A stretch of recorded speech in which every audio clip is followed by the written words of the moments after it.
अभिभावकगण व मेरे प्यारे बच्चों, आज मैं आपको व्याकरण पढ़ाऊंगी। पर उससे पहले मैं आपको आपकी व्याकरण की पुस्तक का नाम बताती हूँ। अभी कुछ बच्चों ने अपने पाठ्यक्रम की पुस्तकें भी नहीं खरीद पाए होंगे। कोई बात नहीं, आपके व्याकरण की पुस्तक का नाम है अमोली, जिसके पब्लिशर है फुल मार्क्स। बच्चों, हमारा व्याकरण का पहला पाठ है भाषा तथा व्याकरण। लेकिन मैं आपको आज पहले भाषा बताऊंगी व उसके रूप। भाषा क्या होती है? देखिए बच्चों, आपने तरह तरह के जीव जंतु पशु पक्षी तो देखे होंगे, और हो सकता है कुछ विद्यार्थियों के घर में पशु पक्षी भी होंगे, जानवर भी होंगे, है ना? और आप लोगों ने क्या उनकी आवाजें सुनी है? चलिए मैं आज आपको कुछ पशु पक्षियों की आवाजें सुनाती हूँ।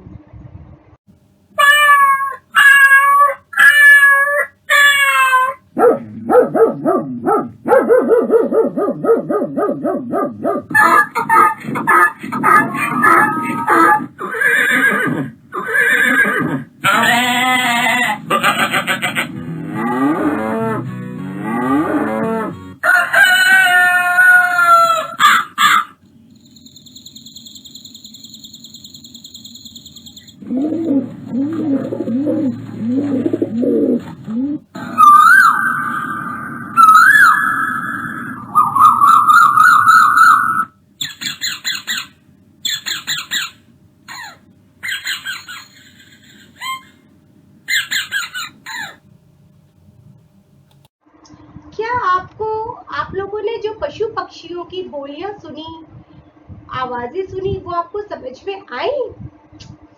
नहीं आई ना? मुझे भी समझ में नहीं आई। क्यों नहीं समझ में आई बच्चों? क्योंकि पशु पक्षियों की आवाजें और बोलियां होती हैं, भाषा नहीं होती है, जिसे सिर्फ वे ही समझ सकते हैं। बच्चों, पुराने समय में आदि मानव थे, वे अपने विचार एक दूसरे तक कैसे पहुंचाते थे? क्या आप लोगों को मालूम है? नहीं मालूम? मैं आपको बताती हूँ। पुराने समय में आदि मानव एक दूसरे तक अपने विचार संकेतों द्वारा पहुंचाते थे, क्योंकि उस समय तक भाषा का विकास हुआ ही नहीं था। फिर धीरे धीरे भाषा का विकास हुआ। उन्होंने धीरे धीरे सुनकर समझना सीखा, फिर धीरे धीरे बोलना सीखा, और इसी तरह धीरे धीरे भाषा का विकास हुआ। और आज हम तरह तरह की भाषा का प्रयोग कर अपने विचारों को, अपनी बातों को एक दूसरे तक पहुंचाते हैं।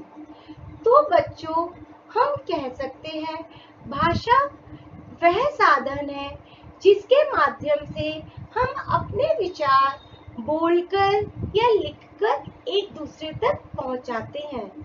मैं पुनः दोहराती हूँ, ध्यान से सुनिए। भाषा एक ऐसा साधन है जिसके माध्यम से हम अपने विचार लिखकर या बोलकर एक दूसरे तक पहुंचाते हैं। जैसे मैं भाषा की ही सहायता से अपने विचार आप लोगों तक पहुंचा रही हूँ, और आप लोग भी भाषा के ही द्वारा अपने माता पिता से, अपने मित्रों से बात करते हैं व अपनी विचार उन तक पहुंचा पाते हैं। भाषा के ही द्वारा अध्यापिका आपको कक्षा में पढ़ा पाती हैं। अगर भाषा ही नहीं होगी तो हम कैसे एक दूसरे के विचारों को समझेंगे? भाषा नहीं होगी तो हम एक दूसरे के विचार नहीं समझ पाएंगे। मगर बच्चों, हमें इस बात का ध्यान रखना आवश्यक है कि हम जिससे बात कर रहे हैं, सामने वाले को भी उस भाषा का ज्ञान हो।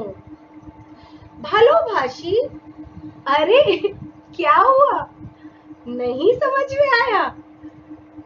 पता है मुझे, क्योंकि मैंने हिंदी भाषा का प्रयोग ही नहीं किया, मैंने तो बंगाली भाषा बोली थी, इसलिए आपको समझ में नहीं आई। बच्चों, आप सब हिंदी भाषा अच्छे से जानते हैं।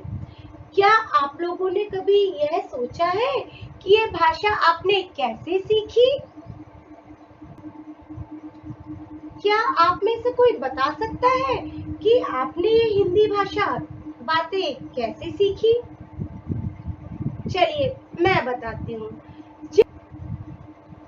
जब एक शिशु जन्म लेता है तो क्या वह जन्म लेते ही बोलना सीख जाता है? नहीं। जब एक शिशु जन्म लेता है तो वह पैदा होते ही बोलना नहीं सीखता है, वह धीरे धीरे सुनता है, अपने आसपास के लोगों की बातों को सुनता है, फिर उसे समझता है, फिर वो जैसे जैसे बड़ा होता है तो उसे बोलना सीखता है, फिर अक्षरों को वो पढ़ना सीखता है, फिर अक्षरों को वो लिखना सीखता है। यह भाषा सीखने की एक प्रक्रिया होती है। जैसे यह भाषा सीखने के 4 कौशल हैं। कौन से होते हैं 4 कौशल?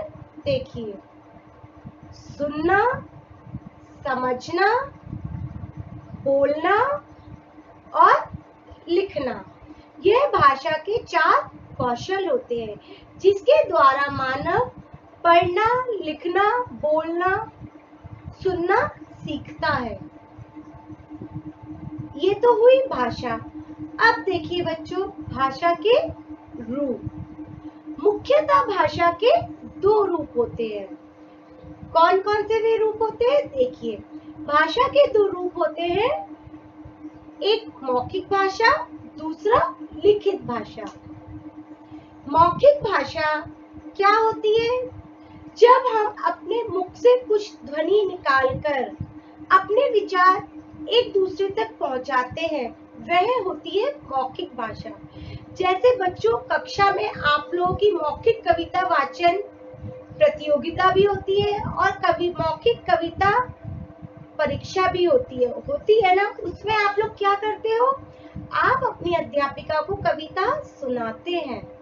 तो वह भाषा का कौन सा रूप होता है? मौखिक रूप होता है, जिसे आप बोलकर अपने विचार अपनी अध्यापिका तक पहुंचा रहे हैं।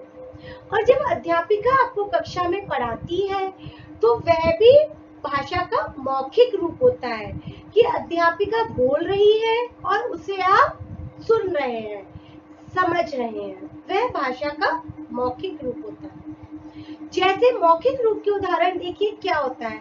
आप किसी से फोन पर बात कर रहे हैं, आप समाचार सुन रहे हैं, गाने सुन रहे हैं, यह भाषा का मौखिक रूप होता है।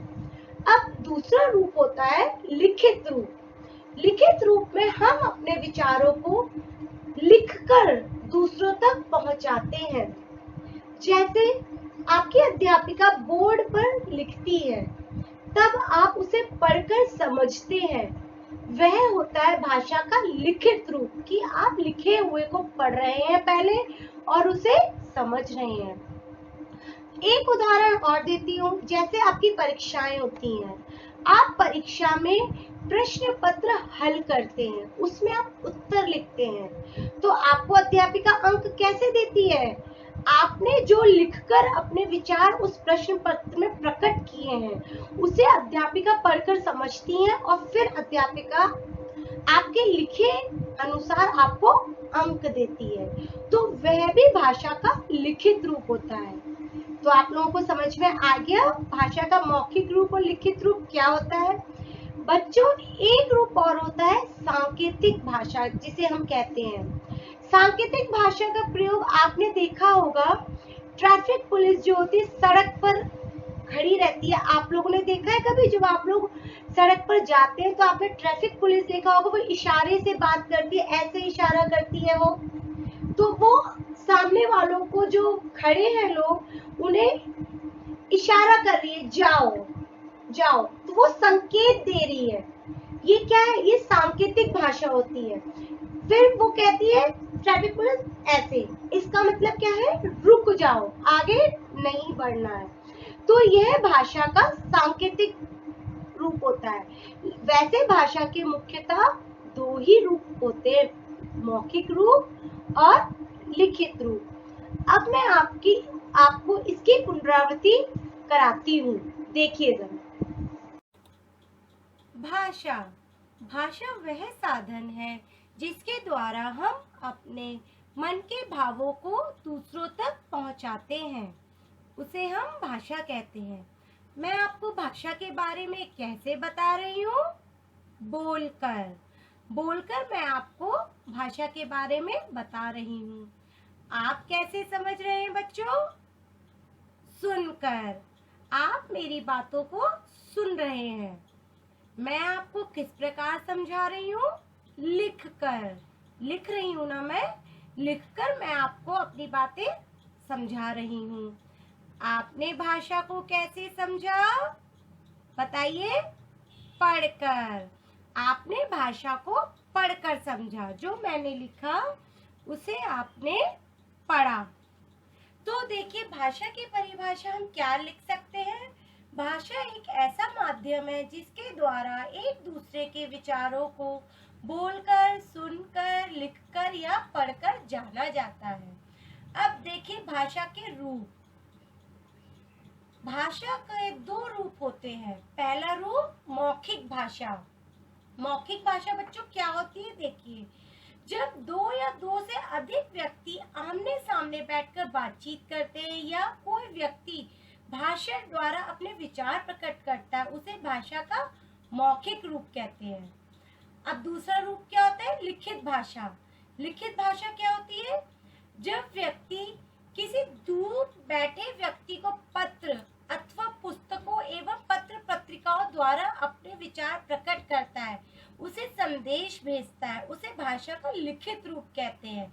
मौखिक रूप के देखिए उदाहरण कौन कौन से होते हैं? जैसे भाषण, नाटक, वार्तालाप। वार्तालाप मतलब बातचीत करना, और टेलीफोन पर भी जैसे आप बातचीत करते हो, ये मौखिक रूप के उदाहरण होते हैं। लिखित भाषा का उदाहरण क्या है? पत्र लिखना, समाचार पत्र पढ़ना यानी न्यूज़पेपर पढ़ना। अब आप कहोगे कि वो तो हम पढ़ रहे हैं, तो वो लिखित भाषा का रूप कैसे? लेकिन बेटा, आप लिखे हुए को पढ़ रहे हो तो वो भी लिखित भाषा का ही रूप होता है। कहानी लिखना, लिखित सूचना यानी आप किसी को लिखकर कोई सूचना दे रहे हो, संदेश दे रहे हो, जैसे एसएमएस आप लिखते हो, वो भी लिखित भाषा का ही रूप होता है। तो बच्चों, आपको भाषा व भाषा के रूप की उम्मीद करती हूँ पूर्ण जानकारी हो गई होगी। इसकी आप पुनरावृत्ति अवश्य कीजिएगा, और मैं एक आपको वीडियो भेज रही हूँ, वह वीडियो भी अवश्य देखिए। अगली वीडियो में मैं आपको लिपि व अन्य भाषाओं के बारे में बताऊंगी। तब तक के लिए धन्यवाद। अगली वीडियो में फिर मिलेंगे।